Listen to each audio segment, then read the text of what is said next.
Salut à tous! Aujourd'hui je réponds à la question de Pastis2607. Dis-moi pourquoi l'eau de mer est salée. Ceux qui ont souvent eu la chance d'aller à la mer ont sûrement dû avoir la malchance de boire la tasse. Et qu'on se le dise, c'est dégueu. On sait déjà qu'un verre d'eau salée peut nous faire vomir, mais alors quand on avale de l'eau de mer par mégarde, c'est encore pire. En plus, il faut savoir que boire de l'eau de mer favorise la déshydratation. Bon, je vous dis ça comme ça, voilà, on sait jamais, peut-être qu'un jour, vous vous retrouverez perdu dans l'océan, peut-être que vous penserez à moi.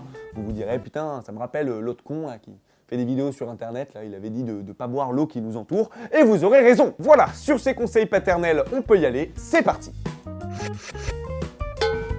Pour comprendre ce phénomène, il faut remonter le temps bien loin, vraiment très loin. Il y a 3,5 milliards d'années lors de la formation primitive de la Terre. Ah ouais, ça donne le vertige. Et en fait, à cette époque, il faut le dire, il n'y avait rien sur la planète, si ce n'est le chaos. Des volcans à profusion, la Terre était en chantier et elle ne s'est pas construite dans la soie. Du fait de l'activité volcanique importante, l'atmosphère de la Terre était riche en dioxyde de carbone et en vapeur d'eau. Mais les volcans dégageaient aussi du dioxyde de soufre, un gaz pas très cool. Je peux vous dire qu'à côté de ça, l'air de Paris, c'est la campagne. Les dioxydes de soufre et de carbone ont provoqué des réactions chimiques avec la vapeur d'eau qui ont donné naissance à des acides. Ces acides ont été transportés par la pluie et ont érodé les roches en tombant sur le sol. Donc non seulement à l'époque il n'y avait que des volcans, mais en plus la pluie pouvait te trouer la peau.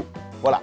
Au calme. L'érosion a entraîné des minéraux, ou alors des ions chlorure, vers l'océan et ils se sont mélangés avec les ions sodium déjà présents. Et paf, ça fait du chlorure de sodium.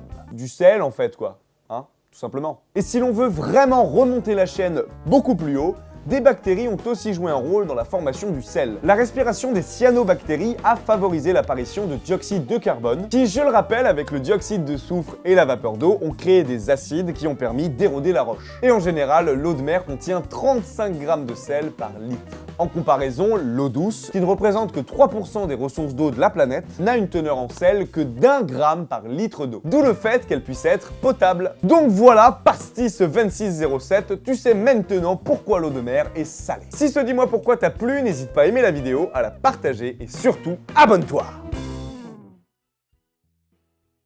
Ouais, en vrai, du pastis avec de l'eau de mer, ça doit pas être très très bon.